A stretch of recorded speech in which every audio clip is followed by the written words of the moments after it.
leader always finds a way where there seems to be no way. He sees the path ahead and paves the way for others. Take action. One thing is not enough. Act upon your goals. I'm Michelle Yu of Team Flash Out, Korea.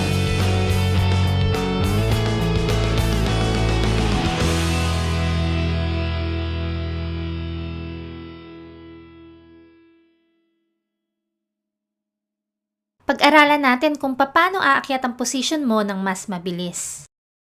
I'm sure kung bagong register ka pa lang sa Alliance in Motion Global, pinapangarap mo na maging Silver Executive or Gold Executive, lalo na kung Global Ambassador. Pero iniisip mo, paano nga ba aakyat agad ang position mo? Paano ka nga ba magiging Silver Executive? So yun ang i-discuss natin ngayon.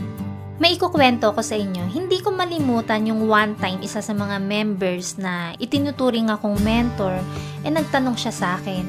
Sabi niya, "Upline, bakit kaibigan ko?" Kadjo-join lang niya, pagkatapos ng ilang araw nakita ko yung post niya, Silver Executive na siya agad. Paano nangyari yun? So ako naman, medyo natawa ng konti kasi yung reaction niya parang gulat na gulat siya. Pero heto yung explanation niyan kung bakit. Ang maling akala ng iba, ang pag-akyat ng position ay nakadepende sa dami ng members na napapajoin. Pero hindi po ito totoo.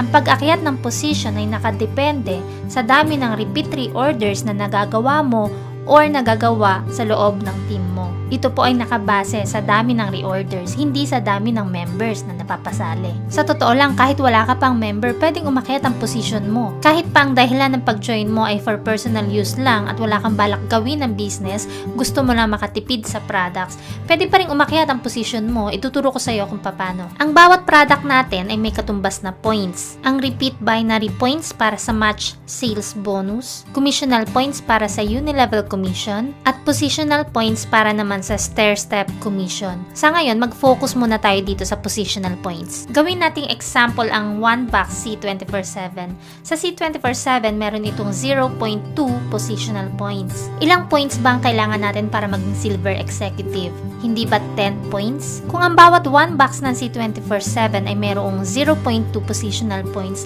ilang box ng C24/7 ang kailangan mo para makabuo ka ng 10 points? Sa kada 1 point, ito ay may katumbas na 5 boxes of C24/7. Kaya para ma-reach mo ang Silver Executive level, kailangan mo ng 50 boxes of C24/7. Kaya kung gusto mong umakyat agad ang position mo sa Silver, pwede kang mag-reorder ng 50 boxes C24/7 ng isang bagsakan lang. O kahit na anong combination ng products, basta aabot ito sa 10 positional points, automatic magiging Silver Executive ka na agad. Pero kahit naman hindi ka mag-reorder ng isang bagsakan ng 50 boxes C24/7, as long as continuous ang reorder mo at ganun din ang mga leaders sa loob ng team mo, aakyat at aakyat ang position mo from Silver Executive up to Global Ambassador. Heto naman ang pangalawang example kung paanong ikaw at ang mga members mo ay pwedeng maging Silver Executives agad. Panoorin mo itong mabuti. Okay, halimbawa ako at 4 sa mga members ko ay gusto agad maging Silver Executives. Ang pwede namin gawin, bibili kami ng 50 boxes ng C24/7 at paghahatian namin to sa 5. Kung 5 kaming maghahati-hati, kailangan mag-reorder ang bawat isa ng tig sa 10 para makabuo kami ng 50. Ngayong meron na kaming 50 boxes ng C24/7, ang gagawin namin, ipapasok namin lahat ng 50 boxes na yon sa pinakaibaba kay Sir Vong. So ibig sabihin, lahat ng points ng 50 boxes na yon sa kanya mapupunta, sa kanya ilalagay. Kaya automatic si Sir Vong magiging Silver Executive, at kapag naging Silver Executive siya, pati si Sir Joy magiging Silver, si Ma'am Cynthia, si Ma'am Rosemary, at ako. Pero kung gagawin nyo ito sa loob ng team mo, huwag niyong kakalimutan na ito ay applicable lang sa direct. Ibig sabihin, si Sir Vong kasi, ang direct sponsor niya ay si Sir Joy. Si Sir Joy naman, ang direct sponsor niya si Ma'am Cynthia.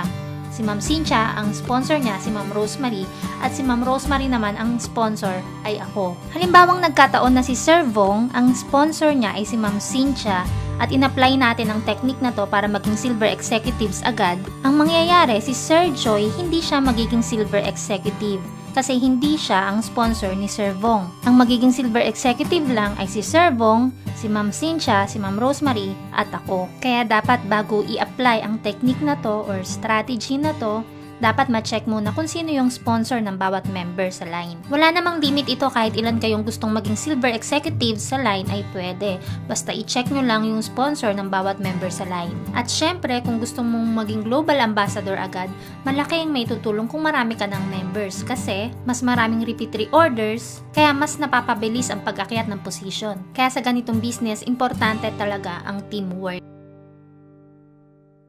Excited ka na ba maging silver executive? Mas may excite ka kapag na-experience mo na maging gold executive, lalo na global ambassador. Kaya, good luck! And for more video tutorials, please subscribe or follow me on Facebook. I'm Michelle Yu of Team Flash Out, Korea.